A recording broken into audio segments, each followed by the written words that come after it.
তোমরাও আমিন বলো, কারণ এইমাত্র একটা দোয়া করা হয়েছে। সূরা ফাতিহাটা কি একটা দোয়া।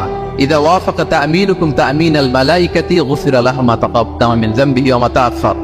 রাসূল সাল্লাল্লাহু আলাইহি ওয়াসাল্লাম বলেছেন, ইমাম যখন আমিন বলে তোমরাও তখন আমিন বলো, কারণ তোমরা যখন আমিন বলো ফেরেশতারাও আমিন বলে। আর তোমাদের আমিন আর ফেরেশতাদের আমিন যখন একসাথে হয়ে যায়, তোমাদের পূর্বের সব গুনাহ আল্লাহ মাফ করে দেয়। এটা আমিন বলা সুন্নাহ। বলবেন নামাজ বাঁধার পরে সুন্নাত নামাজে, নফল নামাজে সানাগুলি পড়বেন। কত চমৎকার অর্থবোধক সানা আছে।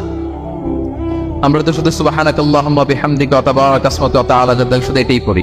রাসূল সাল্লাল্লাহু আলাইহি ওয়াসাল্লাম তাকবীরে তাহরিমে বাঁধার পরে অনেক চমৎকার চমৎকার দোয়া পড়তেন। ইন্না সালাতি ওয়া নুসুকি ওয়া মাহইয়ায়া ওয়া মামাতি লিল্লাহি রাব্বিল আলামিন। আমার সালাত, আমার ইবাদত, আমার জীবন মরণ সবটাই কার জন্য? এই দোয়াটা পড়তেন শুরুতেই। তারপর পড়তেন ওয়াজ্জাহতু ওয়াজহিয়া লিল্লাযী ফাতারাস সামাওয়াতি ওয়াল আরদা হানিফা ওয়া মা আনা মিনাল মুশরিকিন। আমার সবকিছুকে আমি এক সত্তার দিকে ফেরালাম একনিষ্ঠ হয়ে, আর আমি মুশরিক নই, আমি আল্লাহর দিকে একনিষ্ঠ হলাম। এই দোয়াগুলো পড়তেন।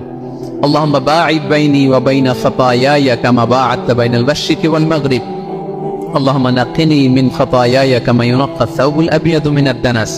আল্লাহুম্মা ইগসিল খাতায়ায়া বিল মাই ওয়াস সালজি ওয়াল বারাদ। এগুলো সানা, এগুলো যে সানা আমরা জানিই না। সানা মানে হচ্ছে প্রশংসাসূচক কথা।